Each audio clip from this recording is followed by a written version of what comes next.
Do you know what a non-traditional career is?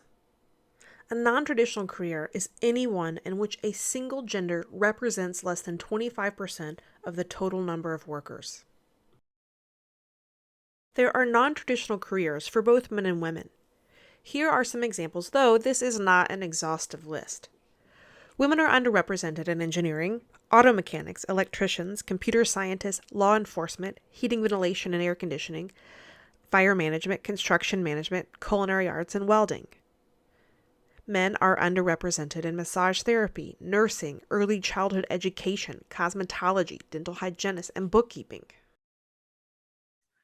One of the root causes for why people don't pursue and persist in non traditional pathways is a lack of role models.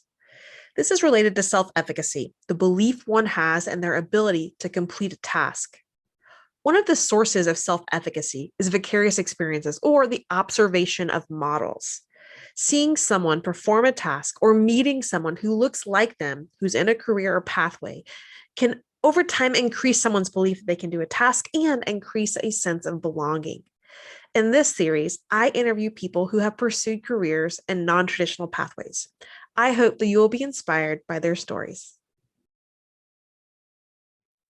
Welcome, Peter Sheppard. Thank you so much for joining me this afternoon. I'm excited to talk to you and learn a little bit about your experience as a student studying nursing at McNeese University in Louisiana. And so to start us off, Peter, tell me a little bit about yourself and your education experience thus far towards becoming a nurse. Um, well, of course, I'm from a small town. Being that I'm from a small town, there's not many, major role models because most people they really don't go to college. But my parents taught me otherwise. See, my dad is actually an engineer, and my mom majored in business.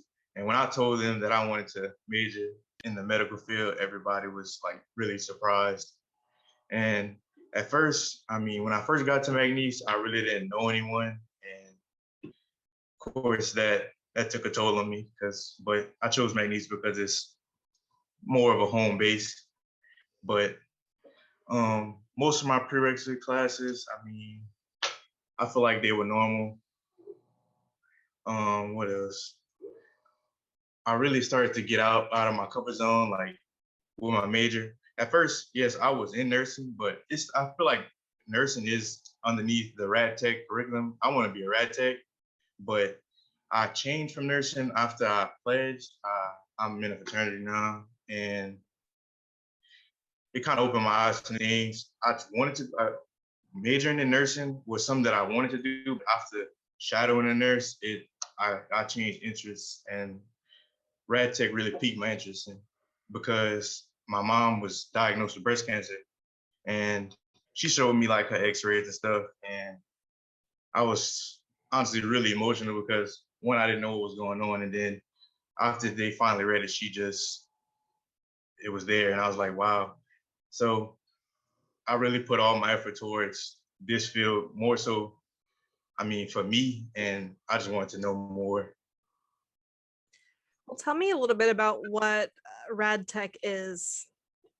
Uh, a rad tech, I mean, people really don't know this, but it's where you take X-rays, and for the most part, when it comes to diagnosing certain diseases and pathology, you can't do that without an X-ray, and that goes for cancer, anything like pneumonia. We need to see that in order to properly diagnose what is going on.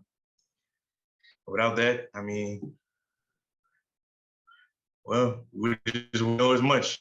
Right. So does radiology, are you studying just x-rays? Or are you learning CAT scan, MRIs, fMRIs, all those kinds of machines too? We have to learn everything. During our clinical sessions, we go to different hospitals, and they honestly just places in different places. That way, we can go to after we graduate, we can select one that we want to do. And I mean, I'm just hopefully, to find my niche, being that I'm in the clinical phases. So which is most interesting to you right now and why? I mean, for start, we really didn't start going into different ones, but I was always interested in ultrasound, and I wanted to do MRI, but at the same time, I was really kind of scared because that's a high energy field, and the magnets and stuff, it's kind of dangerous. But with the proper training, it's no biggie. So as far as your studies go, are you able to, you learn a little bit about all of them and then you graduate, and then after that, can you change, or are you you pick a You either can ultra?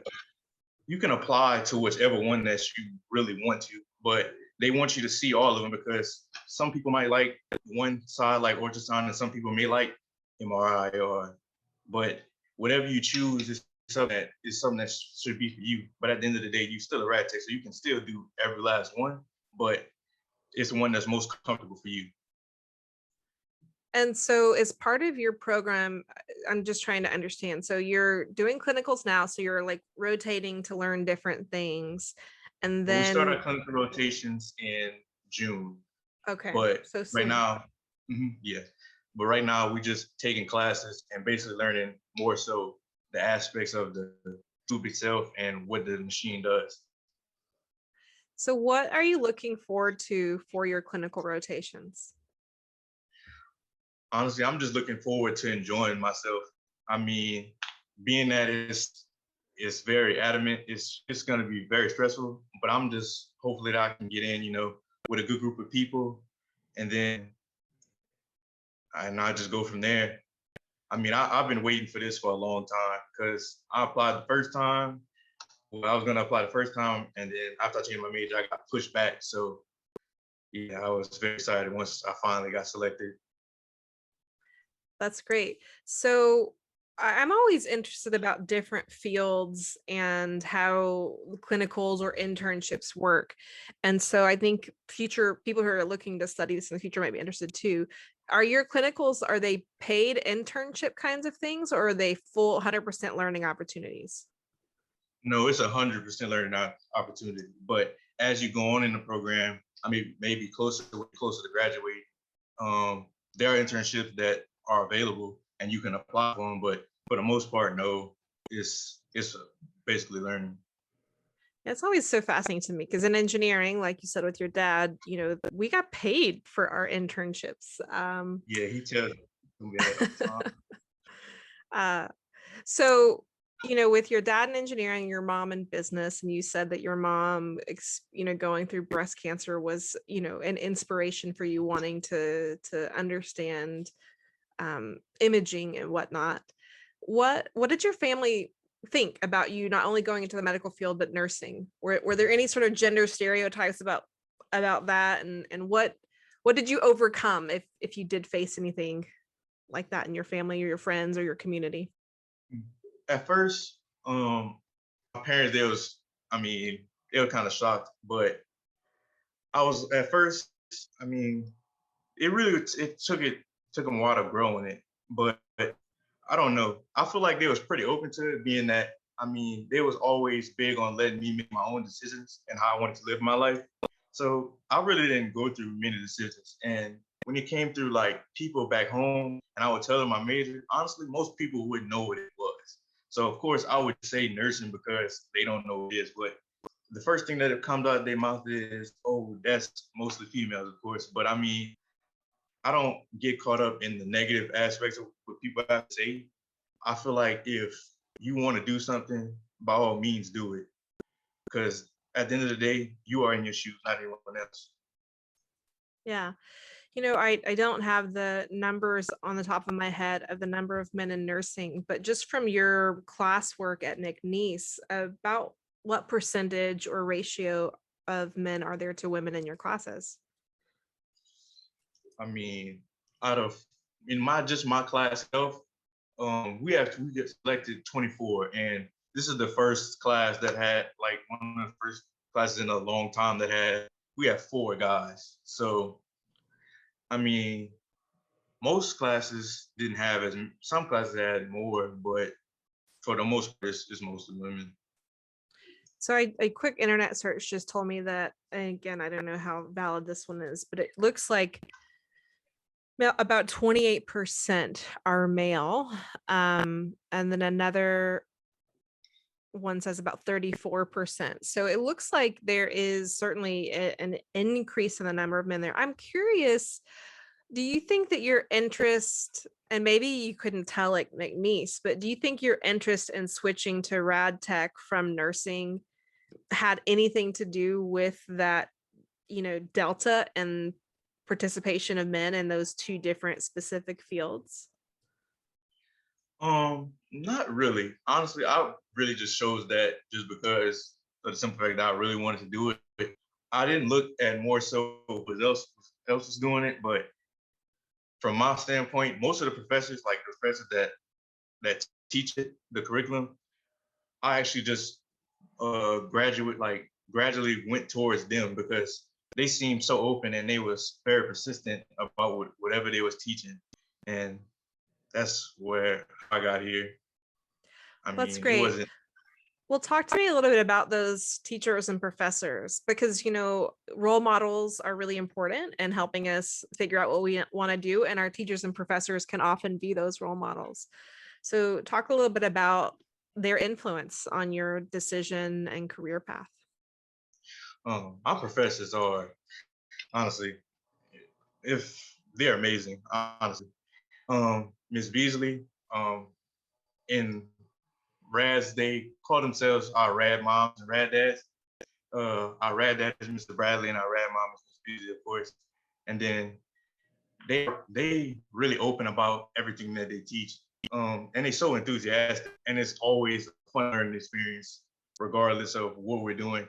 Granted, it's very difficult at sometimes, but they make the best out of it. They teach us in a variety of forms. It could be you could be doing quizzes one day, next day you can be playing like some type of charades, Pictionary games. Miss Beasley's game is favorite is of course Kahoot, but and then Miss P, my lab teacher is my lab teacher, and she opened up. She made a lot of sense of what Miss Beasley them. I mean, I wouldn't say they didn't elaborate more on, but I feel like she made it down to stoop down to like my level and let me understand what they was teaching. And if I could understand Miss P, I could understand anything else. And so, just to clarify, you're talking about Allison Puente. Is that what you're talking about? Yes, ma'am. Okay. Just want to make sure we get a good shout out to Allison. Go Battling Bears from Orange, Texas. Awesome. So one of the things that I think a lot of people face, especially, as you and I talk, we're both from small towns. Although I think we've decided Churchill wins the battle of being the smaller town, but certainly from the same part of the country, is thinking about, what are the career opportunities that are available to you within kind of what you see, right?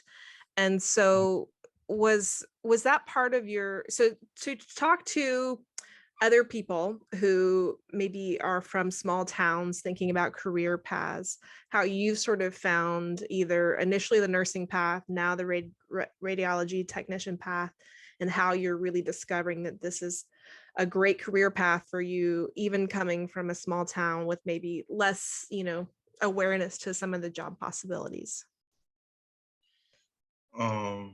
Well, people from small towns, I feel like, granted, you should always go with your first mind, but as you go on, you can't make decisions just at the beginning because as life goes on, those decisions may change and other opportunities may seem better than others.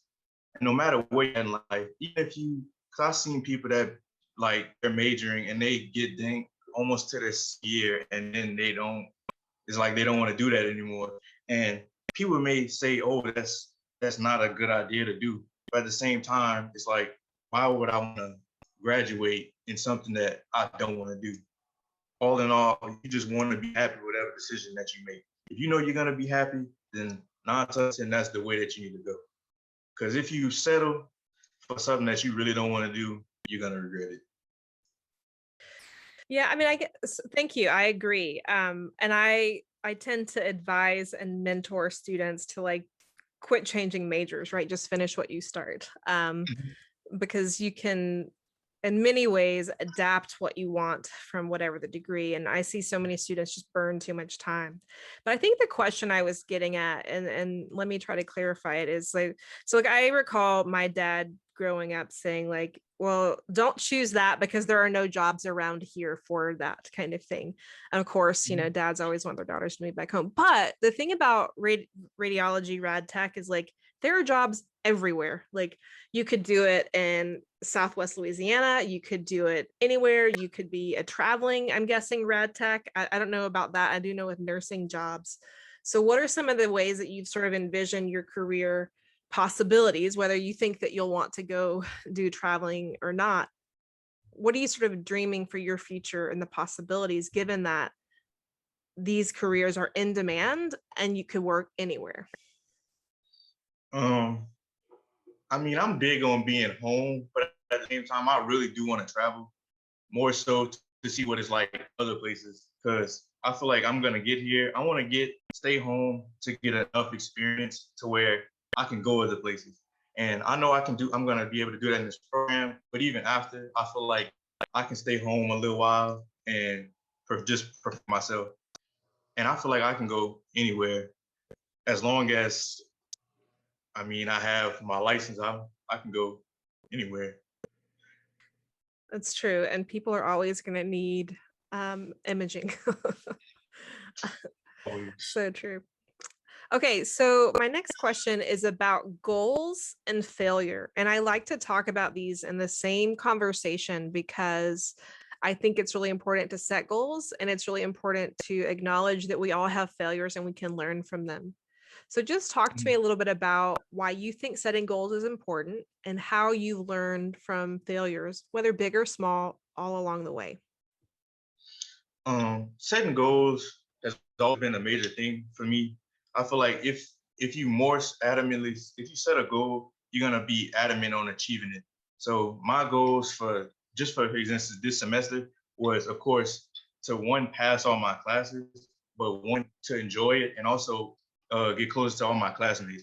Because when people first get to know me, I really don't say much at all. But I feel like that was a goal that I had to achieve because sometimes I feel like I can get a little secluded.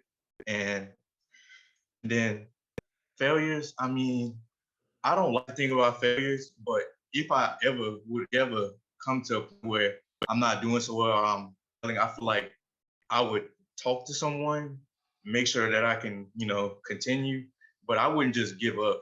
I feel like if you give up, I mean, I feel like that's kind of like ending the fight. If you don't get, if it's all about, um, mm, I don't know. I just don't see myself giving up. I can't. I'm too much of a competitor to just let myself give up. I can't. Yeah, I get it. Okay, so what advice would you offer to other men who are considering either a career in nursing or radiology? Is it, you keep saying rad tech. What's the full version of saying it? Um, Radiology technician or a okay, radiology. radiology. Okay, so Mhm. what advice would you offer for other men who are interested in either considering a career in nursing or rad tech? Um, One, I feel like you shouldn't listen to the outside when people telling you that, oh, that's a predominantly female major, or maybe you should do that because, oh, you make a good engineer or something like that because you're good in certain subjects. I feel like you should go with what you want to do because at the end of the day, you have to pursue your own degree and they can pursue theirs. And maybe they may value more of something more like I don't know, for instance, more of an engineer, and you may want to be more so helping people in medical field. It's all about what you want. If you want to do it, 9 out of 10, you're gonna succeed because if you want to do something, you're gonna work hard to achieve that goal. If you let people sway your opinions in life, you won't get very far.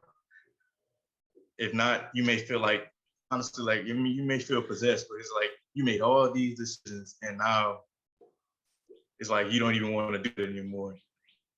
Yeah. All right. So just as a benchmark, when did you start in your program, and when do you plan to finish and graduate? I started January 19th. After I got accepted January 5th, and we started our classes January 19th. Is in this And year or last year? Fall. So yeah, last year. Okay. And Go ahead. And when do you plan to finish? 2023 for sure. I think it's fall 2023. But you get to start doing clinicals now. Oh, like but you're gonna be doing clinicals, like clinical phases in the hospital until you graduate. Okay. So You're that's really great. You're gonna have So classes and clinicals. so So it's that's, a I think, balance. really interesting for people who really want the hands-on experiences to realize that within your first year or after your first year or so that you're already, in the clinics learning. That's really cool. All right. Any final advice that you want to offer to anybody about considering a career or considering studying radiology? If I For advice for any field, whether it be medical or not, don't do something just for the money. Just because it's good money doesn't mean that you're gonna be happy. Because I know a lot of people that was majoring and stuff that they looked at the money standpoint, and sometimes they talk about how miserable they are. But all in all, just go for what you want to do as a person. Well, That's Peter, you're quoting the literature, whether you know that you are or not. So the research tells us that there are multiple key work values, and our work values can change over time. So a lot of times young people, the first value that they see is money because that's like an immediate need. But then they get into the field and they're like, yeah, this isn't enough. Like I need the social work value, which is like contributing and working with other people, or there's intrinsic work value is like you do it because you just love it and you have some agency in it, or you do it for the prestige and you want the sort of respect and notoriety that comes with it. And we all find that balance within lots of different pathways. And so good for you. It's a really good thing to learn early on in your career. It will make you wiser and you'll make better choices.